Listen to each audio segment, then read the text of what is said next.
자, 이제 딥러닝 기초다지기라고 딥러닝하고 머신러닝에 대해서 공부를 몇 가지 할 거예요. 그래서 글자 같은 거 읽어보고, 자, 제가 하고 싶은 소리는 처음에 데이터의 분석과 입력이 있어요.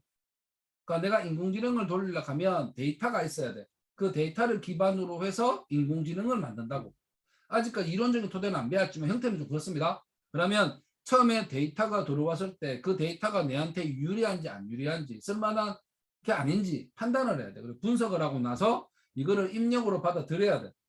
그러면 그 입력으로 받아들일 때 아까 파이썬 소스로 우리가 데이터 기초라고 부르는 건 있는데 데이터 기초를 좀 약간 적용을 해서 우리가 실제 컴퓨터에서 쓸 수 있는 데이터로 전환을 시켜야 돼. 정기화를 시키든. 그래서 앞에 아까 우리 배운 그 파이썬 문법을 좀 가지고 쓸 거야. 그래서 그 다음에 딥러닝을 실행할 거예요. 인공지능 모델을 실행하고 그 다음에 결과를 낼 겁니다. 그러면 결과를 보니까 지금 이 인공지능이 쓸만하다. 아니면 그 정확도가 너무 떨어져서 쓰는데 약간 문제가 있다. 그러면 데이터를 수정을 하든 인공지능 알고리즘을 수정하든 하는 거를 연습을 같이 할 거예요.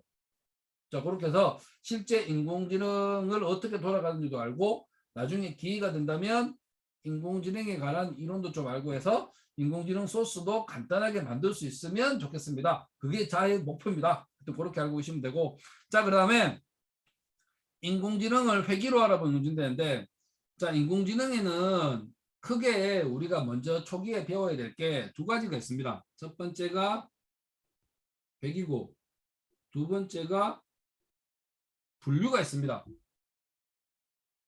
자, 이게 어떤 거냐면 회기부터 볼게요. 데이터가 막 입력이 됐어요. 그러면 fx 뭐 y라고 뭐 이렇게 하든지 합시다. 그러면 첫 번째 우리가 입력 데이터가 들어와서 무슨 특정 함수를 거쳐 뭔가 계산을 해야겠죠. 데이터가 들어왔으면 거쳐서 답이 이렇게 나오겠죠. 자, 요런 관계를 그래프로 그리면 막 점이 찍힐 거예요. 이렇게 찍히죠. 이건 너무 재밌다. 너무 빡세다. 점이 이렇게 점이 막 찍힐 거예요. 맞죠? XY축이니까. 자, 그러면 회기는 뭐냐면 이렇게 쭉 값을 연결시켜 보고 그 다음에 어떤 값이 나올지 예측을 하는 걸 우리가 회기라고 불러요. 자, 이까지는 데이터 기반으로 인공지능 모델, 뭐 에이전트를 만드는 거고, 그 다음에 예측은 뭐노? 이 인공지능 모델에 여기에 해당하는 요 값, 새로운 xn이라고 볼게요. 새로운 xn을 입력하면 yn이라는 결과물을 우리가 예측하면 되는 거예요. 이게 인공지능이에요. 기본적으로. 초창기. 그러니까 그러면 이렇게 가는 거를 우리가 회기라고 부릅니다. 회기라고 부르는 거고, 두 번째가 또 어떤 게 있냐면 데이터가 막 이렇게 찍힙니다. 자, 찍히는데 한쪽은 데이터가 뭐 비만 두 개만 있다고 칩시다. 홀쭉이라고 합시다. 예를 들어서 비만하고 홀쭉이 있어요. 그러면 이거는 그 다음에 값을 추정하는 게 아니라 어떤 값이 찍히면 비만이고 어떤 쪽으로 찍히면 홀쭉이다. 구분을 해야 되는 거잖아. 맞죠? 그러니까 이게 두 개밖에 없으니까 좀 쉬워 보긴 하는데, 자, 그러면 이걸 어떻게 구분을 할 거냐? 선을 하나 꺼봐요. 이 선을 기준으로 위쪽은 비만, 아래쪽은 홀쭉이라고 칩시다. 자, 그러면 이거를 이렇게 선을 하나 그려서 이 선을 이용해서 y는 ax 더하기 b라는 선을 하나 만들어냈어요. 그럼 이 선 하나 만들어내면 이게 일종의 인공지능 모델이 됩니다. 뭐 단순하긴 하지만 인공지능 모듈이 돼요. 자, 인공지능 모듈이 되면 갑자기 새로운 값 하나가 여기에 뚝 찍혔어요. 그러면 이 인공지능 모듈이 요 값을 딱 봤어요. 새로운 값이 들어왔네? 그러면 그래프상 저기 찍히네. 그러면 새로 들어온 이 값은 모르고 인공지능이 판단하노? 홀쭉으로 판단한다고. 데이터를 보고.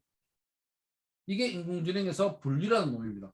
그래서 우리는 이제 회귀하고 분류에 대해서 학습을 하고 그 다음에 뒤쪽 가면 약간 좀 고차원적인 것도 할 건데 우선 분류하고 회귀하고 분류라는 이 두 가지 개념은 이해를 하고 가시면 좋겠습니다. 그럼 이제 인공지능 요 모듈을 우리가 모델을 만들면 되는 거잖아. 회귀용인지 아니면 분류용인지는 선택을 해야겠죠. 내가 만약에 오늘 이때까지 뭐 10년치의 날씨를 살펴보고 내일 날씨를 맞춰보고 싶다. 내일 날씨를 맞춰보고 싶으면 회귀 문제가 분류 문제가 이거는 회귀 문제입니다. 맞죠?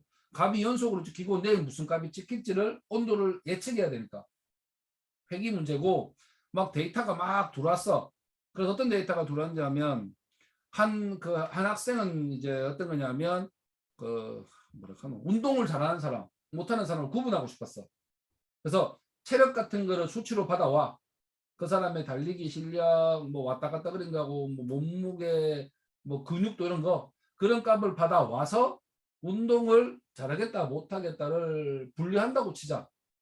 그러면 그 사람의 데이터가 이런 식으로 막 찍힐 거라고. 맞죠? 데이터가 수치니까. 그러면 내가 특정 이 선 하나를 그리면 뭐가 되노? 위쪽은 운동 잘하는 거, 아래쪽은 운동 못하는 거 이런 식으로 구분하면 새로운 사람이 와서 전학생이 와서 그 사람의 달리기하고 뭐 근육도 같은 걸 측정을 해 보니까 뭐가 되노? 아, 여기에 찍히더라. 그럼 이 학생은 운동을 좀에 뭐 못하는 학생, 아니고 운동을 선수까지는 안 되는 학생. 그러고 인공지능이 예측하면 되잖아. 맞죠? 자, 그렇게 해서 회귀하고 분류 두 가지를 보면서 좀 하겠습니다. 우선은 회귀로 알아보는 인공지능에 대해서 먼저 살펴보겠습니다. 자, 그래서 먼저 보면 자, 딥러닝을 살펴보기 위하여 선형회귀에 대해서 살펴보도록 하겠습니다. 선형회귀란 예측선 긋기를 실시하여 선의 방향을 결정하고 그 선을 따라가면 새롭게 발생하는 데이터의 결과를 예측할 수 있도록 하는 겁니다. 무언가의 결과를 내기 위하여 정보로서의 가치를 가지는 입력이 필요하며 이를 X라고 합니다. 이 입력이 발생되는 결과를 Y라고 했을 때 자, 특정 기능이 있으면 X가 들어왔고 이걸 Y로 만든다고 합시다. 그러면 여기에서 X는 처음에 들어온다니까 독립변수야. 이거는 그냥 누군가 영향을 받아 생긴 게 아니라 데이터, 순수한 데이터잖아. 독립변수고 이 값에 따라서 Y가 결정이 되겠지. 그럼 Y를 우리가 종속 변수라고 부릅니다. 자, 이렇게 있습니다. 근데 실제로 우리가 데이터를 받는다고 칩시다. X 하나, 그 결과값 Y. 이런 식으로 값 하나의 결과 나오는 구조가 있겠나? 실제로는 이 열이 엄청나게 많겠나? 실제로는 이 열이 X1, X1, X2, X3, X4, X5 열이 엄청나게 많습니다. 실제로는. 그래서 실제로는 어떤 모양이냐면 X1 입력이 XN으로 들어가. 값 하나만 보고 판단하는 것은 잘 없어. 자, 온도 내가 내일 날씨를 예측해. 내일 온도를 예측하기 위해서 단순히 솔직히 말해서 오늘 온도만 필요하나. 습도도 필요하고 온도도 필요하고 뭐 구름 상태도 필요할 거잖아. 그러면 들어가는 인자들이 굉장히 많을 거라고. 실제로는 우리가 이렇게 하는 이유, 요걸로 하는 이유는 우선은 기본을 다지기 위해서 하는 거지. 실제로는 거의 다 이런 식입니다. 값이 엄청나게 많아. 그래서 수치적으로도 굉장히 복잡하게 계산해야 돼. 근데 우리가 계산하는 게 아니라 컴퓨터는 맡길 거야. 하지만 이런 기본적인 형태라는 거는 알아뒀으면 좋겠어. 그래서 여기 나오는 말이 있는데 독립변수가 하나라면 우리가 이걸 단순 성형회귀라고 부르고 만약에 독립변수가 2개 이상이 돼서 이런 식으로 그 다음에 이걸 다중 성형회귀라고 부릅니다. 그래서 두 가지를 구분하면 되고 예측선을 긋기 위하여 입력이 되는 데이터가 존재하여야 합니다. 하나의 예제로서 아래와 같은 사항이 발생했다고 하겠습니다. 아래의 예제는 공부한 학생들의 공부한 시간과 평가 시험의 결과물을 정리하였습니다. 그래서 2시간 공부한 학생이 82점이 나왔고 4시간 공부한 학생이 85점, 6시간 공부한 학생이 96점, 8시간이 공부한 학생이 99점 이런 식으로 점수가 나온다고 칩시다. 그러면 10시간을 공부한 친구는 몇 점이 나올까? 그런 걸 예측하고 싶어 나중에. 자, 그러면 이제 x가 종속 독립 변수가 2, 4, 6, 8이 되겠죠. 그리고 종속 변수는 82점, 85점, 96점, 99점이 나옵니다. 99점 하면 그 다음에 10시간이면 거의 100점 나오겠네. 10시간 되면 공부 너무 많이 해. 그것도 잠을 못 자서 더 떨어질 수도 있잖아. 하여튼 요런 걸 이제 우리가 수치로 받아냈어요.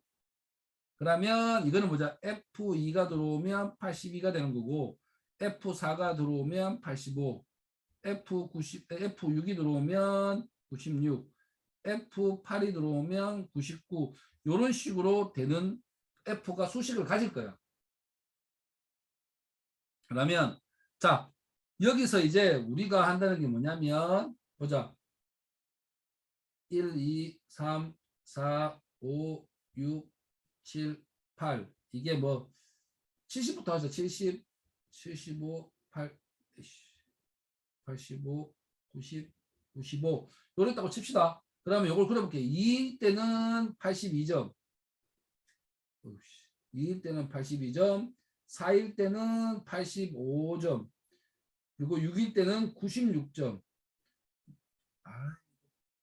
96점 여기네. 그리고 8일 때는 거의 99점 이런 선이 그려질 거라고. 맞죠? 복잡한 선이 없으면 좀 간단하게 하죠. 선이 그려지니까 그 다음에 10시간을 공부하면 선이 100이 끝이니까 여기에 걸리겠지. 10시간 공부하면 100점이 나올 거다라고 우리가 예측을 하는 거라고. 그러면 우리의 핵심은 뭔데? 요 선 y는 ax 더하기 b 요 선 하나를 만들어내면 되는 거예요. 맞죠? 자 그래서 요 수식이 복잡다고 생각하지 말고 이 식에 대한 설명은 내가 안 할 거야. 하여튼 y는 ax 더하기 b라는 거 나올 수 있지. 그래서 여기 a와 b가 뭐냐 하면 기울기 구하는 공식 그리고 밑에 거는 절편 구하는 공식이 AB로 있는 거예요. 이 식에 대해서 너무 생각하지 마. 그러니까 기울기 공식하고 절편 공식은 내가 굳이 안 말해도 중학교 이상의 학력이 있다면 배웠겠지. 분명히 배웠을 거야. 그거 식이니까 신경 쓰지 말아도 돼. 하여튼 A와 B는 기울기를 구해봤어. 뭐냐면 이 선을 하나 만들어 보려고. 꼭 일반적으로 뭐 텐스가 사이킹런을 써야 되니 뭐 그럼 이거 아니다. 텐스 써야 되지 않냐. 사이킹런 써야 되지 않냐. 뭐 케라스 써야 되지 않냐. 그렇게 쓰는 거는 인공지능 이것도 인공지능 소스야. 왜 꼭 사이킹런을 쓰고 케라스로 쓰고 텐서를 써야지만 인공지능을 생각하는 건 아닌 것 같아 생각은. 그걸 안 쓰더라도 내가 구현수를 구현하면 돼. 근데 우리 간단한 건 되지만 복잡한 거는 이렇게 만드는 게 너무 버거워. 그래서 우리가 사이킨런하고 케라스 같은 걸 도움을 받는 거라고. 너무 복잡해지니까. 자 그래서 간단하게 여기 수식은 보면 뭐 복잡한 건 없습니다. 위에 두 개의 수식을 간단하게 내가 그 A와 B를 단순히 구한 거야. 너무 큰 의미는 두지 말라고. 그래서 여기서 수식에서 보시면 뭐 설명은 별로 없어. 넘파이라는 게 이게 우리가 좀 수학적인 묘들이야. 수학에서 복잡한 것들을 미리 만들어 놓은 게 넘파이라는 게 있습니다. NUM파이라는 거. 넘파이의 힘을 좀 빌렸을 거야 우리가. 그래서 여기에 7번째 라인에 보면 민이라는 게 있잖아. 민이 평균입니다. 그래서 요 위에 민 요걸 말해요. 자, 민 값을 x와 mi 요거 다 구해야 되나? 그래서 구해서 mi, xy 구했고 그 다음에 위에 게 디바이드하고 디바이드 했는데 a와 b를 요 수식으로 좀 풀었어. 푸는 거고 자 그렇게 해서 ab 절편을 구하니까 요거는 이제 위에 수식을 바꾼 거니까 너무 복잡하게 생각하면 그거 한번 해석해 보면 될 거야. 자, 그 다음에 리절트를 한번 찍어봤어. 어떤 요런 수식이 떨어질까? 해보니까 기울기는 A는 3.10이 나오고 절편은 75가 나왔어. 그러면 답변에 보시면 Y는 3.10X 더하기 75 요런 식이 하나 만들어졌어. 여기 지금 요런 식이 나왔어. 자, 그러면 여기에 값을 하나씩 넣어 보면 되는 거잖아. 맞죠? 자, 그래서 리절트에 보시면 리스트 네포를 썼어요. 포 X에 있는 데이터 X가 2, 4, 6, 8이야. 요 그래프에 2, 4, 6, 8을 값을 넣어 볼 거라고. 넣어 보니까 결과물을 하나씩 요 수식에 맞춰서 계산을 넣으면 리절트는 2, 4, 6, 8에 대한 답이 쌓일 거야. 그래서 어떻게 되는지 봅시다. 그러니까 답변을 보니까 81.2, 87, 93, 99가 나왔어. 자, 그러면 보자. 처음에 이제 실주로 나온 점수가 82, 85, 96, 99지만 요 수식에 좀 대입해 보니까 81.2, 87.4, 93.6, 99.8 똑딱 틀어맞지는 않지만 얼추 비슷하게 나왔어. 맞죠? 그러면 나중에 우리가 이제 8을 넣으면 어떻게 되겠노? 8을 넣으면 계산해야 되나? 하여튼 요거 밑에 수식하면 8이라면 100이 100 값이 나올 거야. 맞죠? 그러면 그거를 이제 예측 결과물로 내면 된다고. 그러면 요 선 만드는 게 생각보다 어려워. 2차원은 쉽지. 근데 차원이 여러 개 돼. 차원이 n개면 3차원 이상이 되면 이거 그래프로 표현을 못해. 그때부터 깡수학이야. 근데 깡수학이 너무 힘들죠. 여러분들한테 이제 다차원 이거를 진짜 수학적으로 풀어보자. 이렇게 하면 여러분들 다 힘들 거잖아. 그러면 미리 이거를 계산하는 방식을 다 구현해 놓고 만들어 놓은 사람의 기능을 내가 들고 가서 쓰면 돼. 그게 텐서와 케라스야. 이런 걸 우리가 계산해서 만들어 놓은 그 기능 땡겨 쓰면 된다고. 자, 그래서 봅시다. 그러면 아직까지는 오차가 여기입니다. 여기. 와! 자, 이 오차를 줄이기 위하여 각 시간당 오차의 값이 최소가 되는 것이 가장 효율적이다. 오차가 적다는 말은 실제값과 예측선의 차이가 작아진다는 의미입니다. 자, 그림으로 좀 하나 그려보면 어떤 의미냐면 데이터가 이렇게 만들어졌어요. 우리 예측선을 이렇게 껐어요. 이렇게. 예측선을 껐습니다. 아까 우리가 이게 y는 3.10x 더하기 75라는 선이 만들어졌다고. 아까 그 기울기 고형 공식에서. 근데 문제가 뭐냐면 이 선이 정말 좋은 선일까? 의문이 생길 수 있어. 값을 보니까 약간 다르잖아. 그래서 이 선을 좀 더 효율적으로 그려야 돼. 자, 그런 생각이 든 게 요거에 차이가 있겠지. 요 차이. 맞죠? 여기에 차이가 있을 거예요. 자, 요 차이가 우리가 보통 오차라고 부릅니다. 실제 각각 우리가 그린 아까 선 예측선에 그 오차가 생겨요. 그러면 오차가 1, 2, 3, 4가 있다면 1, 2, 3 더하기 4 요거 전체의 합이 최소가 가장 유리한 거 아이가? 맞죠? 여기 최소가 되면 이 선을 정말 잘 그린 거라고. 그러면 요 선의 최소값을 구해보자고. 그래서 나온 게 자, 이거 다 돌아옵니다. 이때 사용하는 방식이 평균 제곱 오차라는 MES라는 걸 써요. 됐습니다. 자, 차이를 어떻게 구하면 되노? 그래서 차이는 보자. 실제 값을 우리가 실제 값을 그 파이 i라고 구하자. 실제 값이 파이 i고 나온 값이 yi,야. 이거의 오차를 구하면 되잖아. 이 오차를 구하는데 자, 오차가 양수가 될 수도 있고 음수가 될 수도 있을 거야. 맞죠? 그러면 이 오차를 전부 다 양수로 바꿔줘야 돼. 절대값이라는 게 있고 제곱을 하면 무조건 양수가 되죠. 맞잖아요. 자, 이 오차라는 게 양수가 나올 수도 있고 음수가 나올 수도 있잖아. 오차라는 게 계산해 보면. 자, 그러면 이렇게 절대값으로 그리면 선이 선형으로 좀 만들어지기 힘들어. 선형이 좀 구조가 식이 나오기가 힘들어진다고. 선형이라는 말은 굳이 안 할겠네. 하여튼 선을 그리기가 힘들어져. 근데 자, 이거는 그리면 이런 식으로 나올 거야. 그래프가. 이게 좀 이거는 수식으로 만들기 힘들어 나중에. 근데 제곱이 붙으면 수식이 이렇게 나와. 요거는 쉽게 만들 수 있어. 자, 그래서 이 방식이 좀 더 유리해. 그래서 차이를 제곱으로 구합니다. 제곱으로 구하고 이거 전체의 합을 하면 되죠. 고차 합을 구하면 되잖아. 그리고 이거의 평균이 가장 작은 놈이 좋은 거야. 맞죠?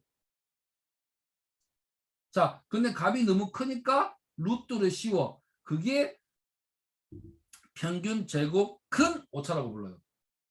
값이 너무 커져서 이게 루트의 의미는 분산하고 똑같아.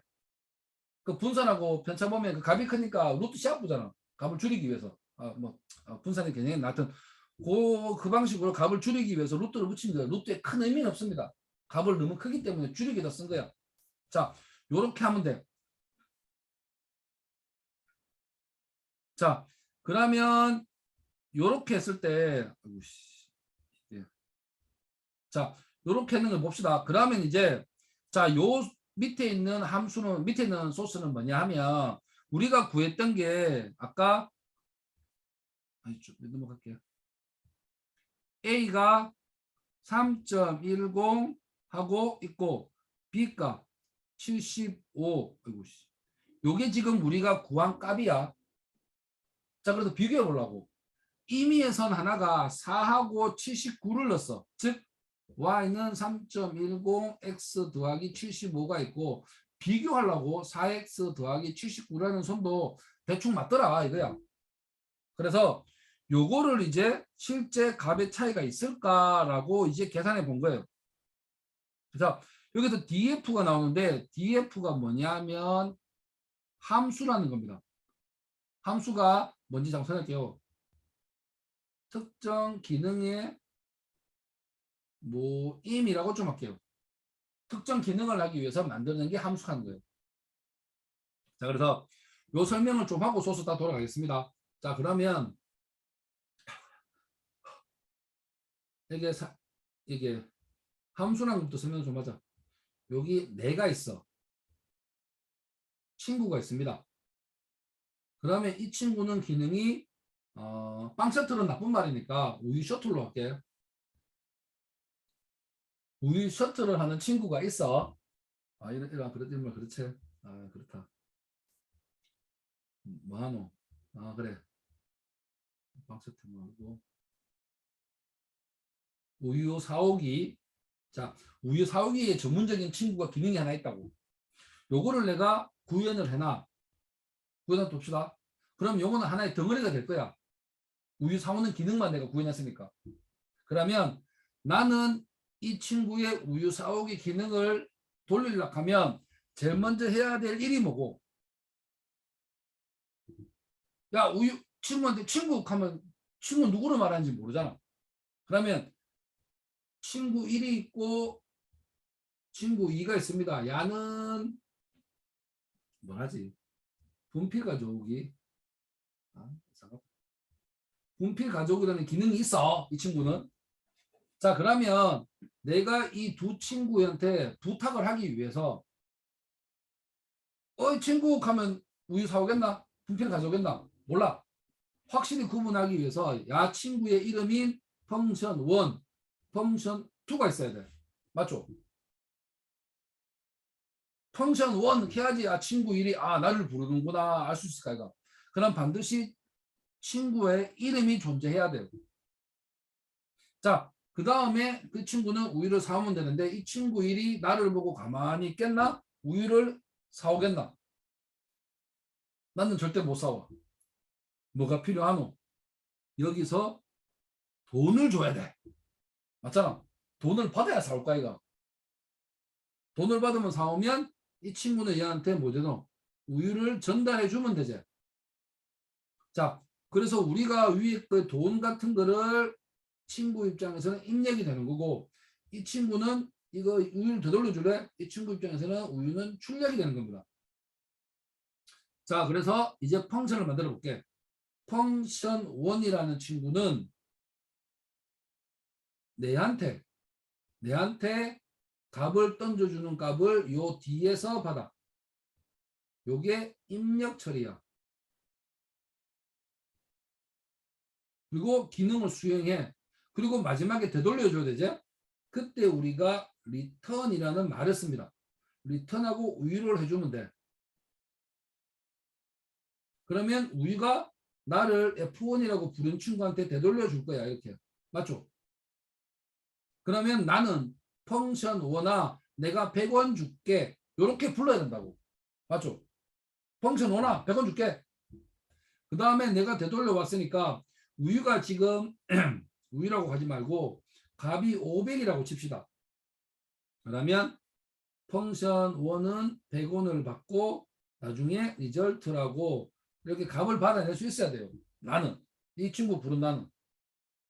자, 근데 이게 함수인지 다른 형태인지 헷갈리기 때문에 요 앞에 정의를 하겠다. 디피니션에 DF가 붙어요. DF가 붙습니다. 그래서 이런 형태가 함수 형태야. 자, 그래서 잠시 소스로 다시 돌아오자. 소스로 돌아와서 자, X값, Y값 입력받아서 두 개의 선에 그려봐야 되니까 리절트 1과 리절트 2는 큰 의미는 없어. 의미 없고 그냥 단순히 RMS이라는 친구가 있고 그 친구한테 데이터를 두 개 줄 거고 이게 RMS를 계산한 그걸 수식을 바꾸면 이렇게 바꿀 수 있습니다. 수식 바꾸는 거면 시키고 그러지 않을 거야. 너무 걱정하지 마. 하여튼 수식을 이렇게 표현해서 값을 리턴 받아요. 리턴 받아서 출력을 합니다. 자, 그러면 여기서 MP 어레이가 나오는데 요거는 차후에 해줄게. 다음 시간에 우리가 럼파이를 조금 다룰 거예요. 럼파이하고 그래프 그리는 법을 좀 볼 거예요. 자, 그래서 어렵게 생각하지 말고 하여튼 요게 앞에 게 14번, 15번 한번 봅시다. 자, RMSE를 구하겠다. 이 두 개의 선이 얻는 게 좋은 건지 알아보기 위해서야. 어느 놈이 더 차죠? 어느 값이 오차가 적은지. 돌려보니까 RMSE의 A값, B값을 주면 되잖아. A, B값을 줘서 하는데 A, B값이 뭐냐면 아까 우리가 그 X, Y 있지? 그 값을 연속으로 주는 거야. 그래서 밑에 라인이 지금 소스가 좀 어렵네요 하지 말고 어레이에 대해서는 다음 시간 설명해 줄 거야. 그래서 조금만 좀 딜레이 시켜줘. 어레이가 뭐냐면 위에 그 리절트 1에 나온 결과물하고 이게 배열입니다. 배열. 행렬.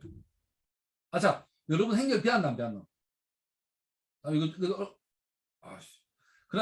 그러면 다음 시간에 행렬의 기초를 내가 조금 할게. 아, 쉬우니까 걱정하지 말고 정말 우리 딸내미가 우리 아들내미가 이해할 수준, 우리 아들내미 촉필이야. 아, 초등학생이야. 가가 이해할 정도로 할 테니까 그래. 행렬이라는 게 있어. 그 행렬을 다루는 게 의뢰익한 놈인데 하여튼 X 리절트 1과 리절트 2 값을 이제 곱해서 값을 내는 겁니다. 그 곱을 내보니까 위에 거는 1.78 나오고 밑에 거는 오차가 8.9 나왔어. 자, 그러면 이게 지금 8.91이 나오고 이게 1.7이 나왔다고.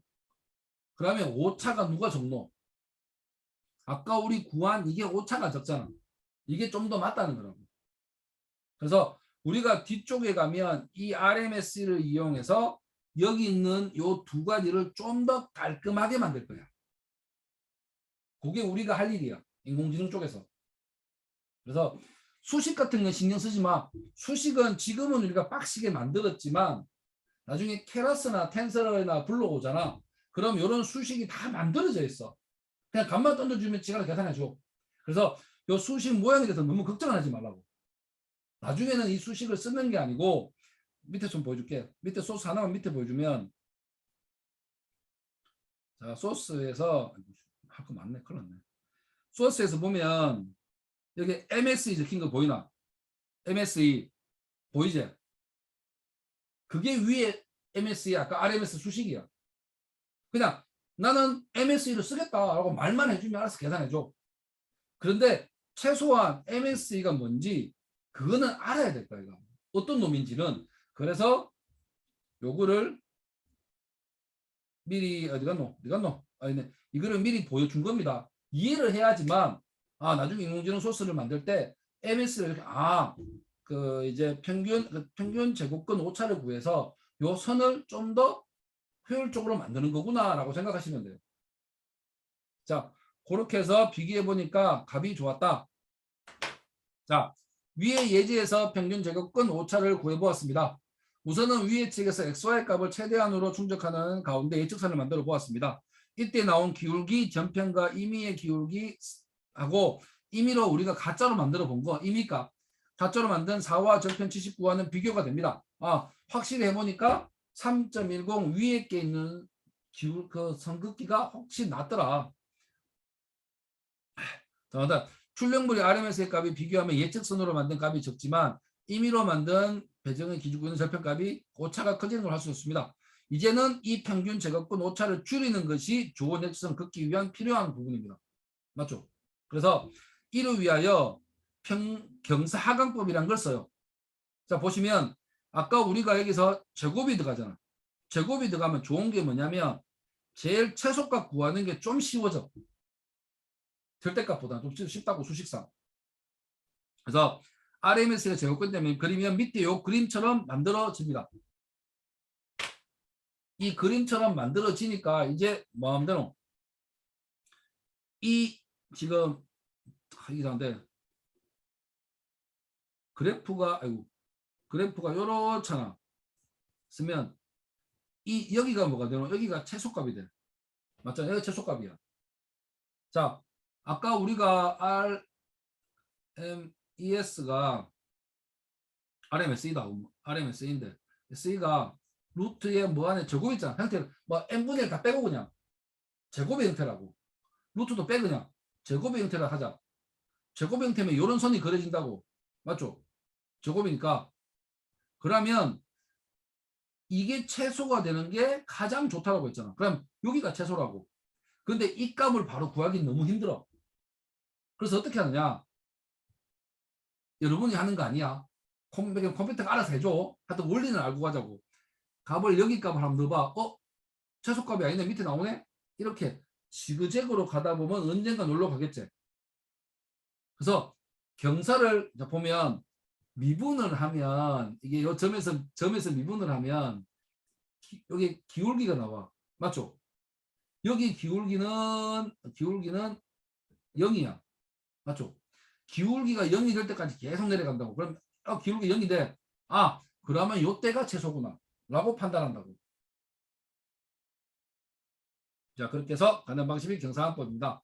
그리고 이게 지금 수식적으로는 생각하지 말고 개념적으로는 이해하겠지. 우리가 선에 이전에서 만나는 선에 미분을 하면 미분 y는 ax 더하기 b 미분하면 x x가 아니지. 도함수 이런 개념 지금 설명할게. 뭐 d 쓰지 말자. 도함수 완전 dx d 뭐 이런 거 있잖아. 자, 그런 거 쓰고 하여튼 이거를 미분하면 기울기가 나옵니다. 맞죠? 그러면 기울기가 언제 a가 0이 될 때 그때가 최소값이야. 그거를 이제 우리가 구하면 됩니다. 위에 그림에서와 같이 최적의 기울기는 m을 구하면 됩니다. 하지만 바로 m의 위치를 알 수 없기 때문에 a를 위치 이동하면서 구하면 됩니다. 여기서 기울기는 특정 점의 미분값을 의미하므로 각 점에서 미분을 실시하면 됩니다. 이것도 우리가 수학적으로는 이렇다고 하지만 이것도 간단하게 아까 ms 이치면 부르면 끝이야. 나는 경사항법을 쓰겠다. 이렇게 말해주면 그만입니다. 그래서 그래도 이게 어떤 원리로 돌아간다는 건 알아야지 현 상태에서 요거는 경사항법이 유리하겠네. 아니면 다른 방식이 유리하겠네. 그걸 좀 판단할 수가 있다고. 그래서 그런 방식을 알아주면 좋겠습니다. 텐서플로우 시작이라고 콜앱에 있습니다. 저번 시간에 이거 못했으니까. 현재 콜앱에서는 실행을 딱 해보면 콜앱을 실행해보면 2080이라고 딱 뜰 겁니다. 떠라 빨리. 2080 뜹니다. 지금 우리는 지금 콜앱에서는 텐서플로우가 2.80이라는 것 정도는 좀 상식으로 알았으면 좋겠어요. 나중에 여러분들이 콜앱으로 인공지능에 관련된 거를 하다 보면 텐서플로우 같은 게 버전이 중요합니다. 그거를 좀 봤으면 좋겠고, 자, 우선 여러분들한테 난수 생성이라는 거를 간단하게 좀 설명을 드리려고 해요. 자, 난수가 왜 생기냐면 각종 테스트에서나 우리가 그 랜덤수를 구해가지고 하는 일이 조금 테스트할 때 씁니다. 그래서 난수가 랜덤수니까 그거 알아주면 좋은데, 자, 난수는 랜덤으로 발생시키는 수입니다. 이는 신경망에서 매우 중요하며 이를 사용하는 방법을 알아야 합니다. 또한 신경망은 많은 수로 구성된 행렬을 사용합니다. 이를 사용하여 입력과 출력을 얻어냅니다. 난수를 발생시키기 위하여 특정 초기화 방법을 사용하지만 본 강의에서는 간단한 난수 발생만 살펴보도록 하겠습니다.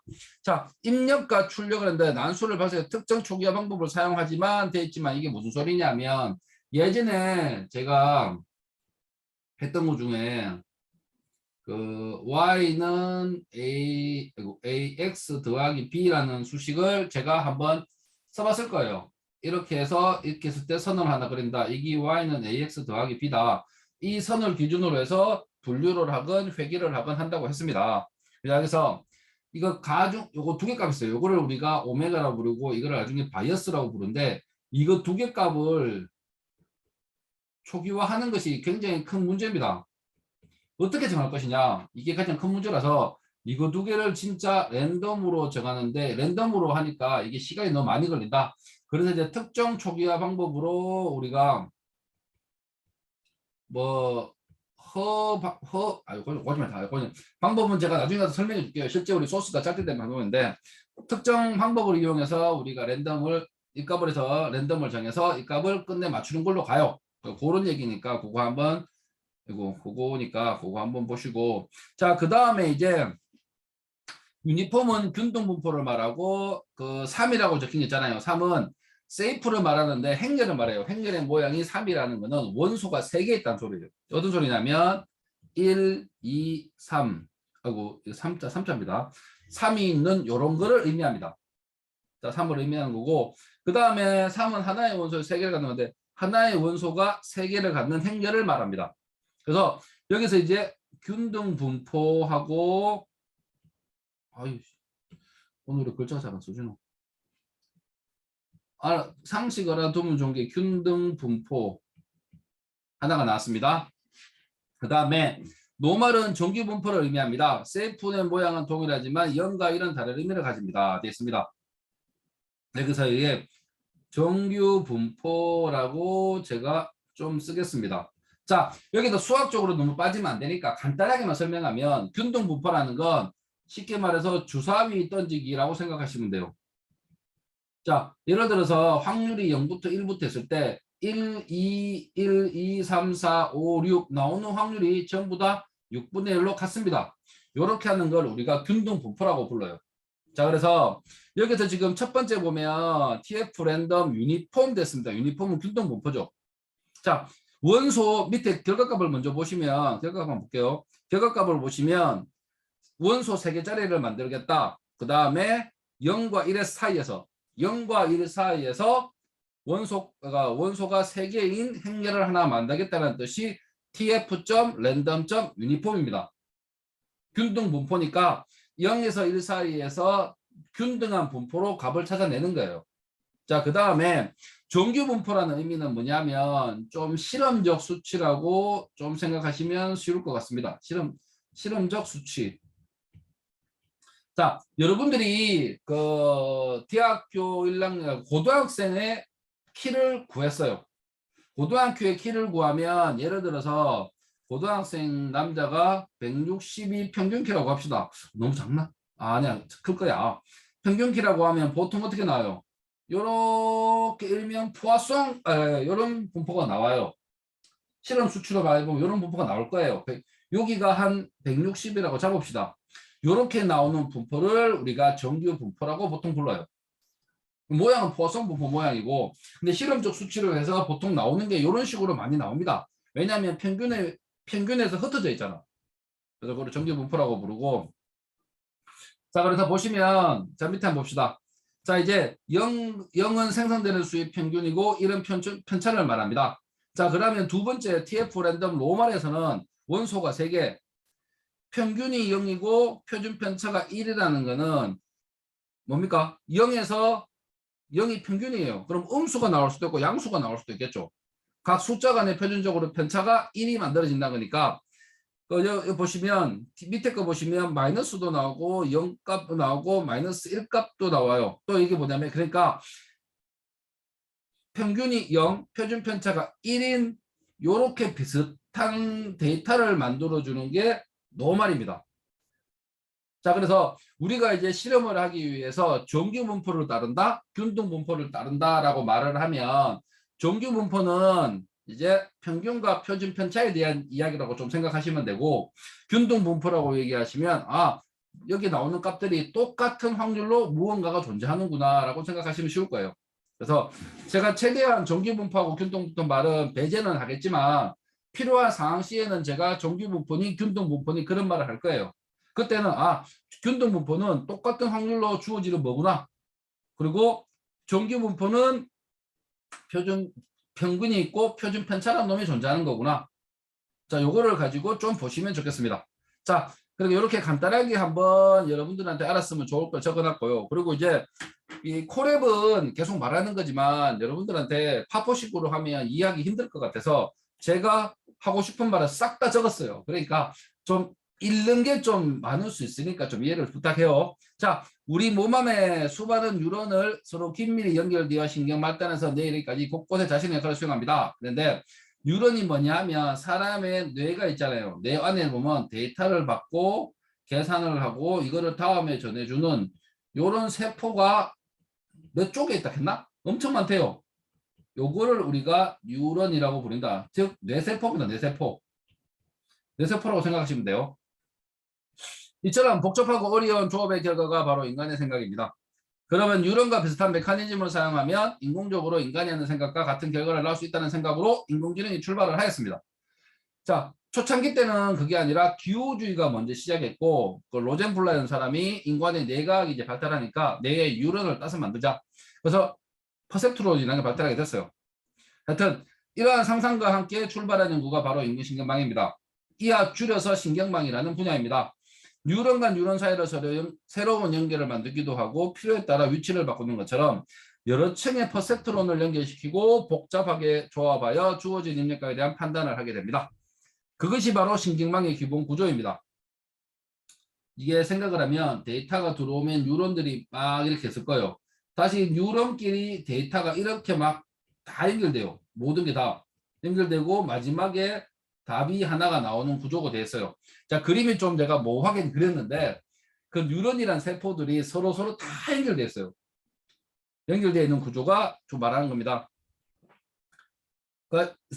기본 구조면 신경망을 이루는 가장 기본적인 단위는 퍼셉트론입니다. 퍼셉트론이 요거 하나 말해요. 데이터 입력이 들어오고 무언가를 계산하는 놈이 있고 그 다음에 이거를 다음에 던져줄까 말까 결정하는 놈. 뭐 축색 돌기니 그런 말은 하지 않을게요. 뭐 그런 거는 우리가 내에서 뭐 별 필요한 건 아니니까. 자, 그래서 퍼센트로는 입력값과 활성화 함수를 사용하여 출력값을 다음으로 넘기는 가장 작은 신경망 단위입니다. 그래서 제일 처음에는 그 뉴런이 로젠블러 사람이 요거 하나짜리를 처음에 주장을 해서 하나짜리를 만들어냈습니다. 자, 퍼셉트론은 1958년 로젠블러시 제안한 초창기 신경망 모델입니다. 퍼센트로는 신경세포를 네트워크 형태로 계산 모델로 표현한 것입니다. 여기에서 다른 신경세포의 축색 돌기로부터 오는 입력 신호를 X로 나타내고 신경연접의 신호 감쇄 또는 증폭 정도를 가중치 벡터로 나타냅니다. 세포체 내에서 신호의 합성이 이루어집니다. 내가 말했어도 깨끗하게 안 적었노. 합성된 신호의 크기가 인계값 이상이면 신호를 출력하는데 퍼센트로는 계산함수를 사용하여 1 또는 0을 출력합니다. 계산함수가 다음과 같이 계산 결과를 반환하여 출력하는 함수를 전달함수 또는 활성화 함수라고 합니다. 기울기나 절편과 같은 용어를 퍼셉트론의 개념에 맞춰서 설명하면 다음과 같습니다. 라고 되어 있습니다. 자, 어떤 말이냐면 인간의 뇌세포가 이렇게 있습니다. 뇌세포고 입력 들어오는 것을 인풋이 들어옵니다. 계산 결과를 해서 판단을 합니다. 내가 다음 뇌세포에 전달할 필요가 있을까?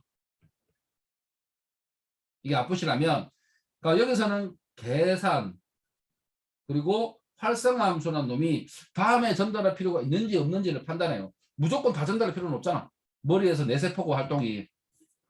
그래서 요 말을 이제 하면 되고 여기서 보시면 인계값 이상이면 합성된 신호를 계산은 여기서 하고 여기 합성된 신호 그 다음에 보시면 여기 전달 함수인데 이거를 활성화 그렇죠. 진짜 못 씁니다. 함수라고 불러요.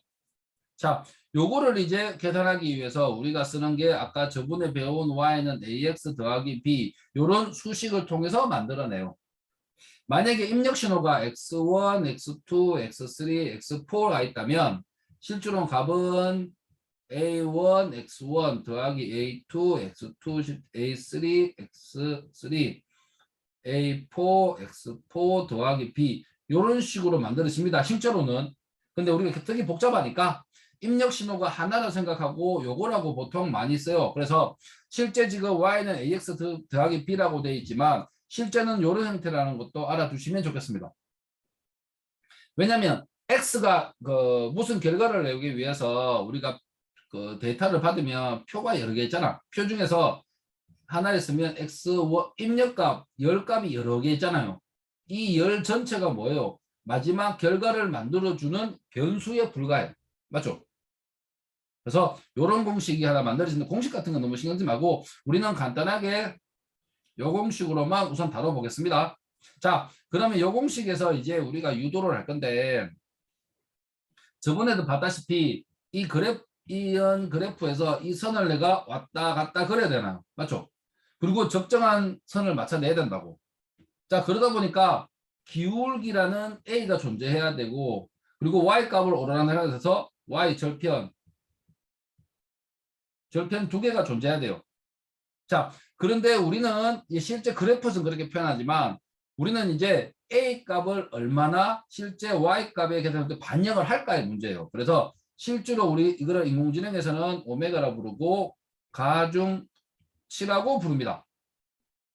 가중치라고 불러요. 옆에 다 적어놨어요. 옆에 적어놨으니까 너무 피곤해서 신경 쓰지 말고 그 다음에 Y절편은 여기서 보시면 이제 편향이나 선입계라는 뜻으로 그러니까 입력값이 만약에 x1부터 x4가 전부 제로인 경우 있잖아요. 제로인 경우에 y값이 영향을 못 주는 상황이 발생할 수도 있어요. 자, 그런 때를 방지하기 위해서 우리가 방지하기 위해서 바이어스라는 걸 만듭니다. 요거를 좀 더 쉽게 말하면 편향 그리고 아니면 선입견 뭐 이런 식으로 표현하기도 하는데 요 밑에 있어요. 지금 제가 요게 보면 있습니다. 제 말을 적어놨지만 요거 읽으면 이해하기 힘들 것 같아서 제가 따로 설명을 드린 거예요. 자, 그래서 요 파트 설명은 지금 여기서 다 했습니다. 다 했고 자, 그 다음에 이제 이런 계산 결과가 ax 더하기 b에서 계산 결과가 나왔을 거잖아요. 계산 결과가 나왔을 거예요. y가. 근데 이 y를 다음에 전달할 필요가 있느냐 없느냐를 결정해야겠죠. 이 계산 결과가 계산해 보니까 다음에 굳이 신호를 전달해 줄 필요가 없겠다 싶으면 어떻게 해요? y를 신호를 끊거나 혹은 신호를 전달해 줘야 돼요. 이거를 우리가 아까 말했던 활성화 함수라고 불러요. 그래서 활성화 함수라고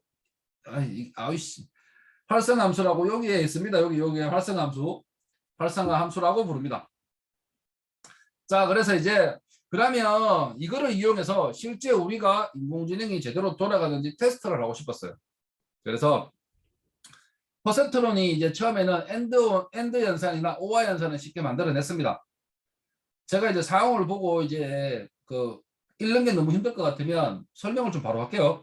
자, 요 밑에 보시면 익스클루시브 오화, 엑스오화 연산을 이제 해야 되는데 엑스오화 연산을 만들기가 처음에 어려웠습니다. 이게 난제 중에 하나였어요. 엑스오화 연산 못 만들어요. 자, 밑에 이제 엔드 오화 난 연산에 대해서 내가 간단하게만 설명을 하면 여기서 보통 다 아시겠지만 혹시 모르는 사람을 대비해서 엔드 연산, 오화 연산, 엑스오화 연산에 대해서 간단하게 막아볼게요. 자, 우리가 지금 입력값이 들어왔을 때 A와 B가 있고 자, 0은 우리가 false라고 간주하고 1은 true라고 간주합시다. 0, 0, 0, 1, 1, 0, 1, 1이 들어올 수 있습니다. 자, 그때 만들어지는 게 AND 연산, OR 연산, XOR 연산 요거 세 개만 다룰게요. 자, AND 연산은 니하고 내하고입니다. 아, 이거 하지 않았었나? 했다는 기억이 나지? 잠깐만.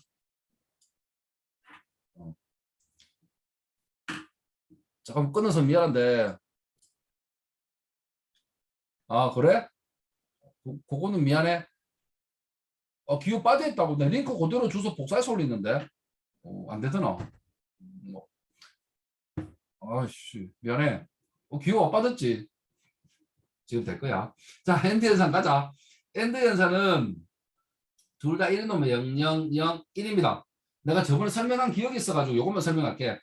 오화 연산은 하나라도 1이면 1이에요. 0, 1, 1, 1이고 익스클루시브 오화 연산은 다르면 1입니다. 자, 요런 논리 로지컬 서킷이라는 논리 회로라는 게 있어요. 이거를 가지고 기호주의가 했잖아. 기호주의가 이런 거를 이용해서 만드는 거였습니다.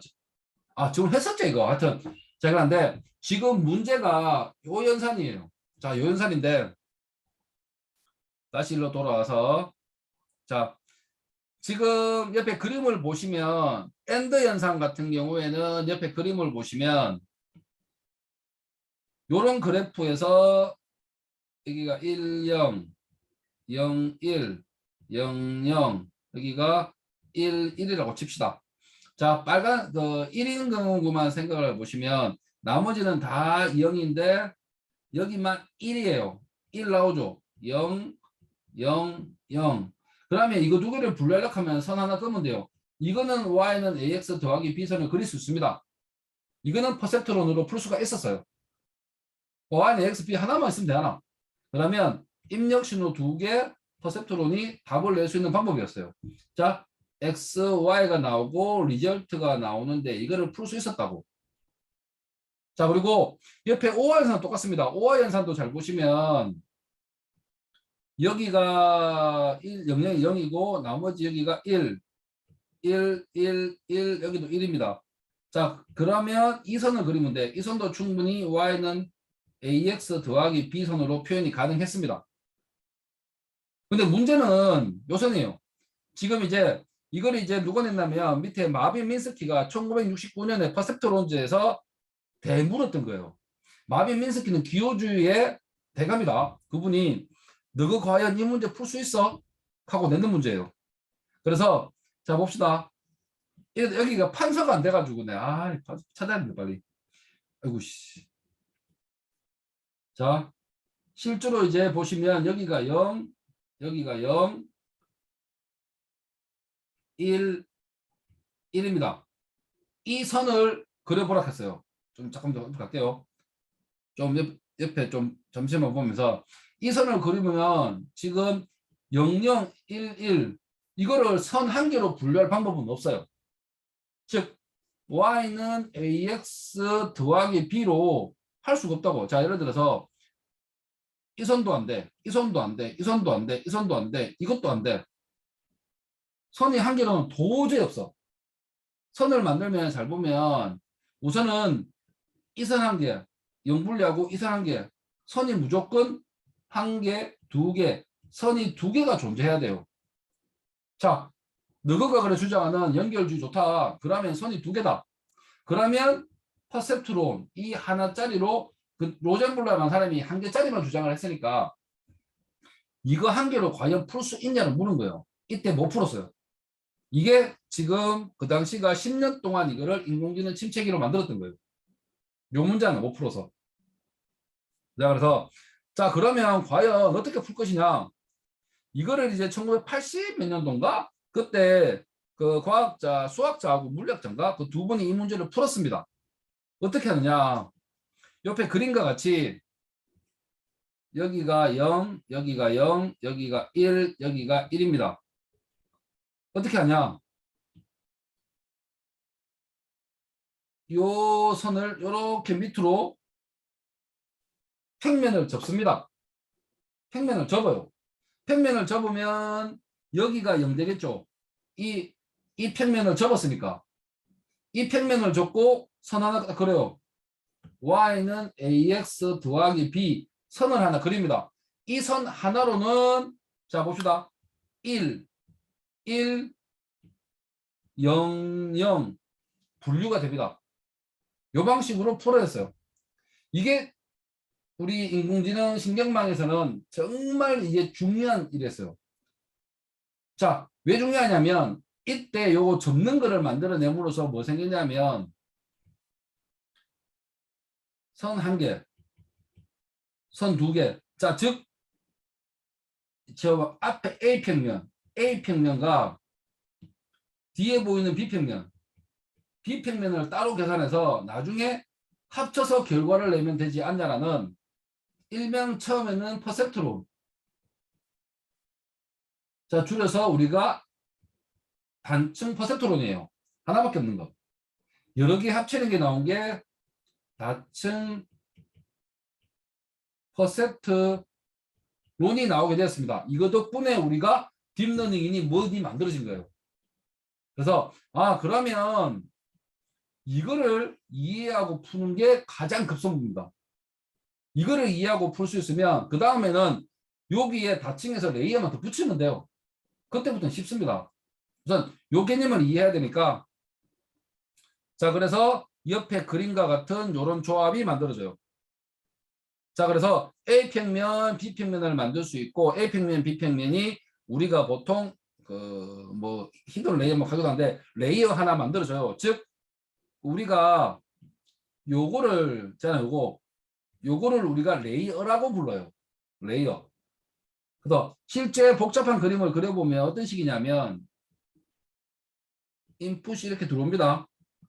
한 3개짜리만 있다면 이렇게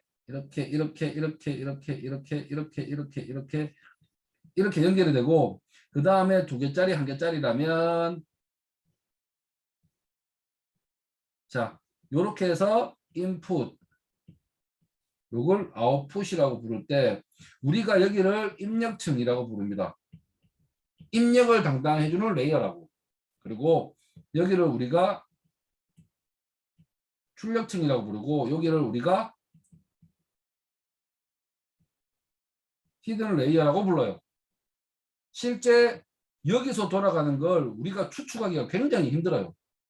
힘들어서 너무나 계산이 복잡한 건 아니고 단순한 걸 수천 번 해야 돼요. 수만 번 할 때도 있고. 그래서 이거는 컴퓨터한테 맡깁니다. 그래서 뭐 어떻게 나오는지는 모르겠지만 우리가 구조는 만들어줘야 돼, 인간이. 컴퓨터 스스로 구조를 못 만들어요. 우리가 이거를 나중에 또 제가 언급은 하겠지만 이거를 우리가 블랙박스라고도 부르기도 해요. 왜 그러냐면 안에서 어떻게 만들어지는지 모릅니다. 어떻게 돌아가는지도 모르고.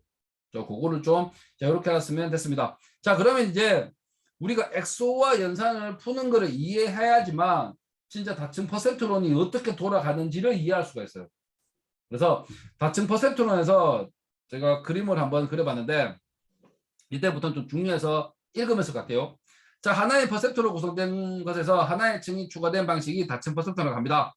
여기서 추가된 레이어를 은닉층이라고 부르고, 은닉층에서 좌표 평면에 왜곡시켜서 실제로 직선을 만들어서 풀 수 있게 해줍니다. 이제는 이전에 언급한 수식을 통하여 이 문제를 해결할 수 있습니다. 수식은 y는 오메가 x 더하기 바이어스입니다. 이제 그냥 ax 더하기 b라고 쓰는 데도 많아요. 근데 좀 더 전문적으로 들어가면 가중치 값이에요. 가중치가 오메가 11, 오메가 2 이렇게 돼 있죠. 가중치가 뭐냐면 우리는 그 평면에서는 기울기지만 인공지능에서는 x1, x2 값이 있죠. 이거를 실제 계산을 낼 때 얼마만큼 반영을 해줄까? 그러면 저 오메가라는 건 가중치야. 잘 머리에 박아야 될 게 입력 값을 얼마만큼 내가 결과값에 반영해 줄지를 결정한 놈이에요. 그러면 입력 값이 항상 그 값을 곱하기 하면 되겠지. 기울기처럼. 그거 하나 두고, 자, 실제로 오메가와 b는 계산을 통하여 구해야 하지만 여기서 미리 구해왔다고 가정하고 이 가중치 값이 정해졌다면 실제 이거를 계산해보고 맞는지 틀렸는지 확인해 봅시다. 이 방식으로 과연 문제를 풀 수 있는지. 그러면 우리는 뭐 하면 돼요? 이 방식이 맞다면 이 방식을 이용해서 가중치 값을 구해내면 되는 거라고, 우리가. 그러면 인공지능 하나가 뚝딱 만들어져요. 딥러닝으로 만들어집니다. 자, 그래서 여기서 미리 구해도 가정할게요. 아래의 그림은 다층 퍼센트론을 설계한 것이다. 위에서 언급한 수식으로 가중치 오메가와 바이어스 B를 사용하여 풀어보겠습니다. 입력은 x1, x2로 지정을 합니다. 그리고 결과값을 리절트로서 리절트 아웃이라고 표시하도록 한다.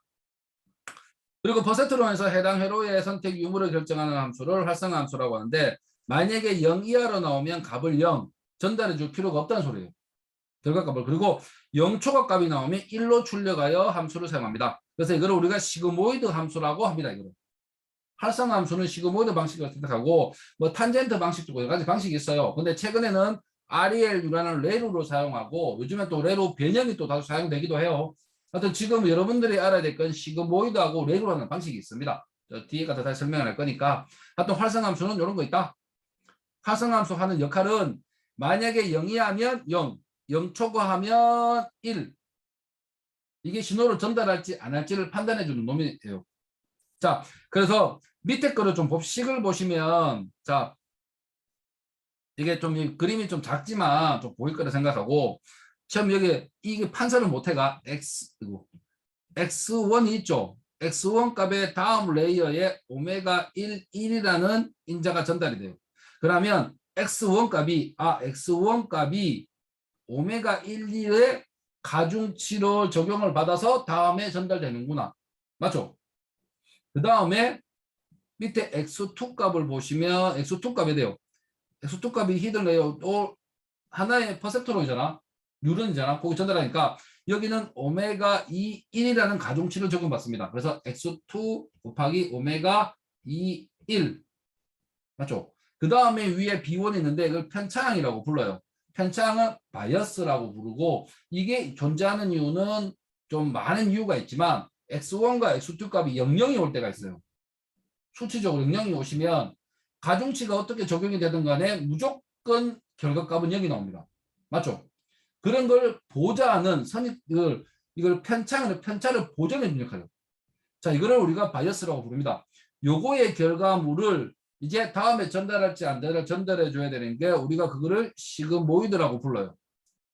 자, 요렇게 해서 히든 레이어의 노드 1 값이 계산되어집니다. 요 수식 하나 만들어지겠죠. 자, 그 다음에 히든 레이어 2를 보시면 히든 레이어 노드 2를 보시면 자, 이 값이 전달되잖아요. 근데 여기다 가중치가 얼마냐면 가중치가 여기는 오메가 1, 2 여기는 오메가 2입니다. 그러면 x1 곱하기 오메가 1, 2 더하기 x2 곱하기 오메가 2 값의 편차량 B2 요거를 시그모이드에서 결정을 해요. 줄지 말지. 자, 요렇게 하면 히든 레이어 2개가 만들어졌을 거예요. 그리고 마지막에 리절트 값은 내야 되겠어요. 히든 레이어 노드 1과 히든 레이어 노드 2가 계산한 결과물을 가중치 오메가 31, 오메가 32로 그 다음 편차량 B3로 계산해서 하면 리절트가 나옵니다. 자, 그러면 여기에서 오메가가 몇 개 나옵니까? 즉 결론적으로 밑에 보시면 오메가는 총 6개가 만들어져요. 맞죠? 편차량은 3개가 만들어집니다.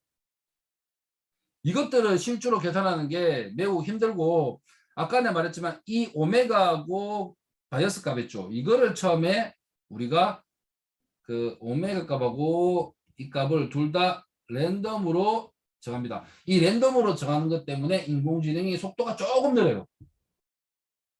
뭐 리소스가 뭐 컴퓨터 파워가 엄청나게 좋으면 빨리 계산하겠죠. 근데 이게 때문에 랜덤하는데 그래서 랜덤으로 하는 게 좀 불이익하다. 랜덤으로 하지 말자라고 말은 나왔는데 정작 랜덤으로 안 하면 어떻게 할 거냐? 랜덤이 아니면 어떻게 할래? 근데 막상 방법이 없어. 그래도 뭔가의 공식은 만들어내긴 했지만 그거를 한다고 해서 막 속도가 엄청나게 빨라지고 그런 건 없어요. 속도가 조금만 빨라지는 정도. 그런데 이거는 아직도 많은 연구를 하고 있습니다. 자, 그래서 엄청나게 시행착오를 겪고 막 계산을 해서 우리가 가중치를 다 구했다고 쳐요. 구했다고 치고 이제 가중치와 바이어스가 적용된 수식을 만들어서 실제 맞는지를 적용해 봅시다. 그래서 위에 공식은 만들어 봤죠. 1개, 2개, 3개 만들어 봤잖아요. 만들어 보고 자, 그래서 가중치와 바이어스가 적용된 수식을 만들어서 뭐 데이터가 완성됐다면 이를 XY 연산에 적용하여 보겠습니다. 아래의 표는 적용된 후의 결과를 보여주는데 X1, X2를 결과물을 그대로 집어넣어서 계산을 해주면 히든 레이어 1은 1110이 나오고 히든 레이어 2, 노드 2는 0111이 나옵니다. 그리고 이거 두 개를 히든 노드 1과 히든 노드 2를 뭐하면 돼요? 리절트해서 다시 합치면 되잖아.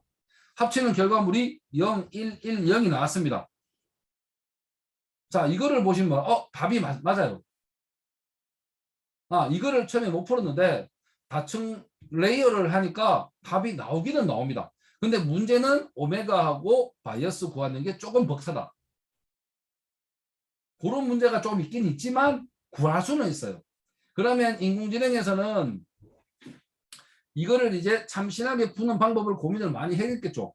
그래서 이거를 빨리 풀기 위해서 여러분들 텐서플로우 같은 게 있고 엄청나게 비싼 Vjet 카드를 쓰거나 인공지능 가속 보드를 씁니다. 인공지능 가속 보드가 보통 쓰는 게 1000만 원짜리를 보통 4개 꼽았어요. 보통 인공지능 가속 컴퓨터가 보통 좀 괜찮은 게 보통 억대합니다. 이런 거를 빨리 계산해 주는 거를 원하기 때문에 값이 그만큼 비싸요. 자, 그런 건 알아두고. 자, 그럼 일반적인 소스로 이제 소스를 한번 풀어보는 게 밑에 보면 알았는데, 이거는 텐서플로우로 짠 게 아니고, 위에 수식을 맞는지 틀렸는지 확인해 보기 위해서 간단하게 짠 프로그램이에요. 자, 처음에 이제 요거를 보기 전에, 처음에 이제 소스 쭉 내려가서, 오메가 11은 마이너스 2, 마이너스 2, 오메가 1, 2, 2는 2, 2. 이게 뭐냐 하면 위에서 요거 있죠. 가중치 요거를 처음에 2, 1, 그 앞에 쓰이는 거 먼저, 뒤에 쓰이는 거 먼저로 이렇게 어레이로 좀 만들었을 뿐입니다. 요거는 차후에 다시 설명할 거니까 지금 여기서는 어레이라는 말보다는 어떻게 돌아가는지에 대한 개념을 이해하는 게 좀 먼저니까. 자, 그래서 이 소스를 보시면 처음에 쭉 함수니까 내려오고 마지막에 포문 있습니다. 포문에 보시면 00, 10, 01, 11이 있죠. 이게 지금 입력값이 되잖아요. 그 AB 연산의 입력값입니다. 이거를 받아서 XO와 연산을 하겠다. 어떤 거를? 이게 바이포 X인 이게 쪽 있잖아요. 하나씩 던져주는 거잖아요. 맞죠? 하나씩. 뒤에 여러 개 있다면. 그래서 밑에 XO와 X0라는 거는 처음에 1번 볼게요. 아이고. 처음에 1번이 있다면 00 값이 옵니다. 그래서 이게 30번째 라인을 보시면 XO와 0, 0을 던져주겠다는 소리예요. XO와 00을 던져주겠다. 그러면 XO와 연산을 위에 가보면 X1, X2를 받아서 이때 잘 봅시다. 난드하고 뭐가 붙어요? O와 연산에 AND가 붙어요. 요것만 간단하게 설명하고 소스는 더 이상 설명할 건 없을 것 같아. 왜 이렇게 만드는지만 설명을 해드릴게요. 자, 잘 보시면 우리가 위에서 그래프를 다시 한번 볼게요. 그래프를 여기 이걸로 볼게. 자, 이 그래프를 보면 자, A평면, B평면 요거 기억나시죠? 아까 앞에서 A평면, B평면을 나중에 둘이를 합치면 돼요. 그건 아까 이해했잖아요. 평면을 반 접어서 선을 그리고 맞잖아요. 그걸 이제 합치면 되는 거니까 난드 연산을 잘 보시면 여기서 엔드 연산은 자, 요 선에서 위쪽 선 1번 밑에 2번 갑시다. 1번 선부터 볼게요. 1번 선은 지금 잘 보시면 결과물이 어떻게 돼요? 1번 선은 엔드 연산. 여기 엔드 연산 보이죠? 옆에. 엔드 연산이니까 0과 111을 0과 1을 구분하면 돼요. 즉 1이 있고 000이잖아. 자, 엔드 연산 같은 경우에는 어떻게 돼요? 0, 0, 0, 1 요 선이잖아요. 요 선 하나를 내가 해결해야 돼요. 선이 두 개니까. 맞죠? 그래서 그런데 지금 문제는 뭐냐면 우리가 원하는 거는 1, 1, 1, 0으로 만들어놔야 돼요. 왜냐하면 여기가 0이거든. 이거를 구분하기 위해서 선이 필요한 건데 자 그러면 이 반대로 값을 뒤집는 거 봅시다. 반대로 값을 그러니까 엔드 연산의 결과물이 0, 0, 0, 1입니다. 자 이거를 뒤집으면 어떻게 돼요? 이거를 앞에 듣는 걸 not end라고 불러요. not라고 부르는데 not 부르면 결과값이 1, 1, 1, 0이 돼요. 1, 1, 1, 0입니다. 그러면 다시 한번 돌아가서 여기 표를 제일 처음 히든 롤 레이어의 결과값을 보십시오. 1, 1, 1, 0이죠. 맞죠? 요 히든 레이어 1의 결과값. 히든 결과값. 그래서 요 연산이 AND가 되는 거예요. 첫 번째 A평면. 자, 그 다음에 밑에 선을 그려야 되죠. 이제 밑에 선 2번 선을 그려야 돼요. 2번 선을 그리기 위해서는 잘 보면 0, 1, 1, 1이에요. 잘 보니까 히든 레이어의 두 번 0, 1, 1, 1이에요. 아, 요거는 오화 연산. 첫 번째 거는 난드 연산으로 하면 되네. 그 다음에 이거 두 개를 뭐 하면 돼요? 합치면 돼요. 그래서 이거를 엔드 연산으로 묶으면 됩니다. 그래서 요런 소스가 만들어져요. 그래서 엔드 연산과 오화 연산을 둘이 합친 거예요. 그리고 제일 위에 MLP는 뭐냐면 시그모이드예요. 그 계산 결과물을 0보다 작으면 0, 0보다 작지 않, 0보다 초과가 되면 1. 그런 의미밖에 없어요. 시그모이드. 요거 부분은 시그모이드에 관한 식입니다. 자, 그거는 차후에 보도록 하고 우리는 여기서 개념을 알아야 돼. 아, 그러니까 히든 노드 레이어들이 각자의 역할을 가지고 돌아가는구나. 그냥 생뚱맞게 붙은 게 아니구나를 이해하시면 돼요. 자, 그러면 요거를 어느 정도 했으면 지금 여러분들이 좀 필요한 거는 지금 우리가 만든 그림을 그 그림에서 가중치 값만 빼보니까 가중치가 지금 구하기 힘들겠지만 빼봤어요. 하여튼 가중치 값을 적용해 보니까 실제 엑소와 연산이 해결이 되더라. 맞죠? 그러면 이때부터 신경망이라는 걸 만들어내면 되네. 요 하나 때문에 신경망이 엄청나게 발전한 겁니다. 요 하나를 해결할 수 있어가지고. 자, 그래서 자는 사람이 왜 이렇게 많지? 그래. 이게 슬픈 게 있네.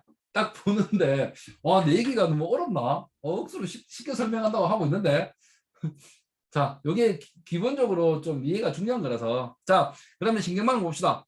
다수의 입력과 뉴런이 모여서 신경망을 구성합니다. 일반적으로 여러 개의 뉴런으로 이루어진 부분을 레이어라고 부릅니다. 위의 그림은 두 개의 히든 레이어로 구성되어 있습니다. 실제로는 많은 수의 히든 레이어가 존재합니다. 보통 히든 레이어가 수천 개, 수천 개 이상 있어요. 보통 우리가 말하는 요거 있잖아. 이거 노드 1 이런 거 있잖아. 이게 보통 수천 개 있어요. 심한 경우는 수만 개까지. 한두 개로 끝나지 않습니다. 자, 이제 우리가 살펴본 연결 강도, 가중치와 뉴런 활성함수 출력입니다. 실제로는 가중치를 조절하는데 이때 초기화를 난수를 사용하고 랜덤입니다. 이를 여러 과정을 거쳐 수렴하는 것을 찾고 이를 활성화 함수를 통하여 사용합니다. 활성화 함수는 시그모이드와 레루라는 게 있습니다. 탄젠트 H는 그냥 신경 쓰지 마십시오. 지금은 이제 잘 안 쓰는 거라서 지금 우리가 여러분들 책에 보면 책의 90%는 다 시그모이드가 됐을 거예요. 근데 실제로는 레루가 많습니다. 레루인데 레루하고 시그모이드의 곡선을 이렇게 보는데 자, 시그모이드하고 레루의 차이점을 지금 설명을 하고 차후에는 그냥 설명 안 한 걸로 하자. 자, 이게 잘 보면 시그모이드의 단점부터 설명할게요. 그래프가 이랬으면 시그모이드는 이렇게 그려져요. 요거 하고 레루는 어떻게 그려지나? 이렇게 구해집니다. 맞죠? 옆에 그림 보면 나오잖아요. 이게 왜 중요한지를 보면 제가 아까 뭐 이렇게 뭐 흘러가서 뭐 다시 이렇게 흘러가서 답 나온다고 했잖아요. 레이어가 이래요. 그러면 결과값은 무조건 틀려요. 처음엔 틀려요. 왜냐면 여기 가중치가 전부 다 랜덤으로 들어간다고 했잖아. 맞죠? 랜덤으로 들어갔을 때 과연 이 결과값이 맞나요? 틀렸겠을 거예요. 처음에는 무조건 틀렸을 거예요. 자, 그러면 이거 결과값을 이제 물어요. 야, 너무 틀렸다. 다시 빠꾸해서 수정해라. 수정할 때 뭘 수정해야 돼요? 가중치가 랜덤이니까 가중치 값을 수정을 하라. 바이어스를 수정을 하고 위에 올려서 얘기합니다. 다시 백 프로페게이션 하면서 백으로 가면서 자, 그러면 자, 여러분들 여기서 A를 구하는 방식이 뭐예요? 편미분하면 돼요. 미분하면 돼요. 그냥 쉬운 말로 하자. 미분하면 돼요. 원래 1차 함수를 미분하면 기울기가 나오잖아. 맞죠? 그러면 A가 나오는 거죠. A가 나옵니다. 그럼 A가 나오면 요거를 수정하는 말이잖아. 그러면 백으로 가면서 미분하면서 가요. 자, 그러면 요 두 개의 차이점을 한번 봅시다. 첫 번째 거 미분을 여러 번 하고 가요. 그럼 미분에 미분 가요. 자, 그런데 그 값이 여기서 1값이 넘으면 0 나오고 요 값 이상 나오면 1 나오고 문제가 없는데 요 사이 값이 있습니다. 요 사이 값은 이게 1이라면 0. 얼마가 될 거예요. 0. 얼마, 0. 얼마, 0. 얼마, 0. 얼마 되겠죠. 그러면 이 값이 0.5, 0.5, 0.9, 1, 1, 1, 0.9 나온다고 칩시다. 예를 들어서 미분을 하면 다 다시 곱하면서 올라가야 되니까 그러면 0.5 곱하기 0.5는 다시 무슨 문제 생깁니까? 0.25가 돼요. 소수점은 곱할 때 계속 수가 작아져요. 맞죠? 그러면 언젠가는 미분을 하다 보면 이 기울기, 이 결과물이 소멸하기 시작합니다. 우리가 기울기 소멸 문제라고 불러요. 그래. 이런 문제가 생겨요. 시그모이드는. 근데 옆에 레로로 와볼게요. 이 문제를 다시 한번 내가 교재를 만들어서 다음 설명을 할 거지만 지금 맛배기로 설명을 좀 할게. 이게 왜 필요한지 간단하게만. 미분을 하는데 자, 야는 영하이면 이거 미분하면 1이에요. 그냥. 맞죠? 기울기 소멸 발생하죠. 자, 1, 1, 1, 1, 1가 돼요. 그냥 1입니다. 기울기가 똑같이 존재해요. 자, 그래서 어떤 문제 생기냐? 좋습니다. 기호 소멸 안 해요. 그래서 우리가 레로를 많이 씁니다. 근데 첫 번째 시간은 일부러 제가 시그모이드를 썼어요. 자, 그래서 이제 요것만 딱 하고 10분 정도 쉽시다. 요거 잘 봅시다, 이제. 자, 여기에서 잘 보시면 제가 제일 처음에 자, NP array XY 냈는데 X가 뭐냐면 입력이고 Y가 0, 1, 1, 0으로 결과값이 나와야 돼요. 그렇게 하기 위해서 우리가 가중치하고 바이어스를 구해야 됩니다. 자, 그래서 이제 텐서플로우를 이용할 겁니다. 텐서플로우인데 모델 TF 텐서플로우 케라스의 시퀀셜 이렇게 해가지고 내가 시퀀셜이 이걸 요즘은 안 써도 되긴 되지만 시퀀셜 만드는 이유가 뭐냐면 레이어의 순서를 만들어 가는 거예요. 요즘은 애드라는 걸 다른 말로 표현하는데 자, TF 케라스 레이어즈 덴스 해가지고 레이어즈가 아까 우리 입력층 출력층 만들었죠. 히든 레이어. 히든 레이어를 말해요. 히든 레이어를 첫 번째 하나 덴스 만들겠다. 그래서 7번 라인에 레이어를 하나 추가하는데 여기서는 제가 계산이 잘 안 돼서 17이 아니고 원래는 우리 레이어 몇 개예요? 원래는 레이어가 2개잖아요. 노드 2개예요. 자, 원래는 2개입니다. 그래서 유니트의 원래는 여기서 2가 맞습니다. 원래는. 근데 답이 잘 안 나서 17로 옮긴 거예요. 2개가 맞는데 야들은 가중치만 보통 계산하죠. 가중치만 계산해요. 맞죠? 근데 바이어스라는 게 지금 우리가 계산해 준 적이 없어요. 그래서 보통 우리가 원하는 거는 자, 원래 수학으로 만드는 가중치의 개수 더하기 1을 합니다. 바이어스도 계산해 주는 레이어가 있어야 돼요. 노드가 하나. 그래서 보통 최소한 3을 정해주는 게 좋습니다. 최소한입니다. 근데 이게 계산 결과가 잘 안 나와서 그래서 내가 어떤 보통 액티베이션은 시그모이드 방식을 쓰겠다 활성 함수는 시그모이드 썼고 인풋 세이프가 뭐냐면 이해가 되는 게 0, 0 이런 식으로 한다고 2개라고 원소 2개라고 이래 썼고 요 층을 하나 만들었고 그 다음에 합치는 층 하나 또 만들었죠. 그래서 요게 7번 라인 요게 8번 라인입니다. 그냥 노드에 보태주면 돼요. TF 케라스 레이어 덴스 해가지고 유니트 1 노드 하나다. 맞죠? 그 다음에 액티베이션은 시그모이드를 쓰겠다. 자, 요렇게 해주고 중요한 게 첫 번째 모델 구성을 해야 됩니다.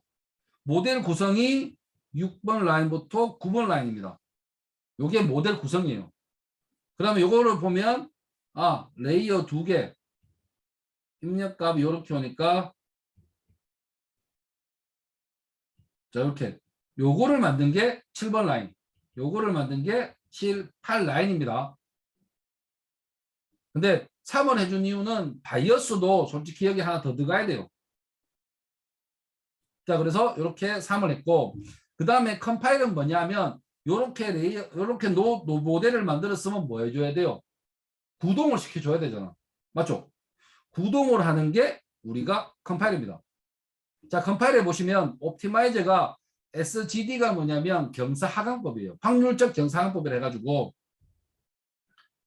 자, 이게 이렇게 그린다 그랬죠? 이렇게 내려오면서 여기까지 내려오는 거. 경사하강법. 요거를 우리가 SGD라고 불러요. 요즘에 아담크는 거 많이 쓰는데, 근데 요 SGD라는 걸 해서 우리가 요걸로 배웠으니까 우선은 경사하강법이고, 러닝 레이트는 내가 이거 말 안 해주고 싶은데, 제가 질문란에 살짝은 적어놨어. 근데 그거 좀 참조하고 지금은 넘어가다 이거 기회가 너무 길어져서. 하여튼, 그리고 로스가 뭐냐면 MS입니다. 우리가 손실을 없애기 위해서 쓰는 방법을 이렇게 놓 RMS 했잖아요. 위에 바로 RMS. 그거를 말합니다. 그러고 요까지만 출력을 하고 한번 보겠습니다. 그 다음에 서머리 해볼게요. 그 다음에 서머리 다음에 이거 돌려야 되는데 돌아갔지. 서머리가 뭐냐면 내가 위에 만든 모델의 특징을 알려달라. 자, 그래서 잠깐만 간단하게만 소스 수정을 좀 할게요. 와, 안 올라간다. 큰일 났다. 와, 된장. 이거 줄이는 방법 없나?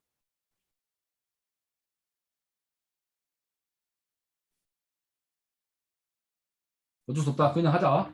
자, 서머리까지 하면 제가 서머리 보여줄게요. 서머리라고 피트가 뭐냐면 이제 모델 구성 두 번째 컴파일이 나오고 세 번째가 피트입니다. 학습을 말해요. 실제 학습. 자, 위에 데이터를 가지고 학습을 하겠다. 실제 피트가 계산을 해서 실제 인공지능 에이전트 하나 만드는 거예요. 모델은 구성, 컴파일은 구동. 그러니까 이렇게 돌아가겠다. 그리고 마지막에 피트가 입력값을 보고 입력값, 출력값을 정해주고 학습을 해라. 근데 에포크하고 배치 파일 사이즈는 뒤쪽 가서 얘기했지만 에포크는 뭐냐면 위에 있는 데이터를 1000번 돌려라. 배치 사이즈는 뭐냐면 한 번에 인공지능이 처리할 수 있는 양이 1을 하는 것은 데이터 하나를 던져주고 무조건 보란 소리예요. 나중에 배치 사이즈하고 에포크는 다시 한번 설명을 할 거고 그 다음에 실제 문제 봅시다. 마지막 17번 라인은 실제 예측을 해보자요. 내가 X값을 넣어볼게. 실제 네가 만든 가중치로 X값이 맞는지를 보자요. 조금만 기다려줘. 위쪽하고 연동을 시켜놔서. 자, 100개만 했는데 잠깐만 봐요. 처음에 위에가 시퀀설로 레이어를 2개 만들었어. 이게 서머리예요. 앞에 보이는 거 서머리. 자, 댄스 잼에 노드 3개짜리 있다. 그 다음에 댄스1이 레이어 하나, 노드 하나짜리 있다. 그래서 이게 두 레이어가 만들어 놨잖아. 그거를 이제 에포크 100번을 돌렸는데 X값을 주면서 추측을 해 봤는데 값이 어떻게 나와요? 그러니까 근사치로 1이 나와야 돼. 1을 맞추기 위해서. 근데 로스 값도 너무 크고 0.5, 0.5, 0.5, 값이 안 맞아요. 맞죠? 값이 안 맞는 거 보이잖아. 무슨 소리냐면 에포크 100번을 학습해 가는 잽도 없다는 소리예요. 보통 이거를 우리가 보통 최소한 3000번 해야지 근사치로 갈 거야. 저거를 그 가중치 값하고 바이어스 값을 수정을 3000번 한다는 소리예요. 3000번 해도 나오자 말건데 근데 내가 하나 추가로 밑에 게 소스가 길어지니까 밑에 라인 때문에 잘 안 보이니까 요거를 안 보이게 좀 할게요.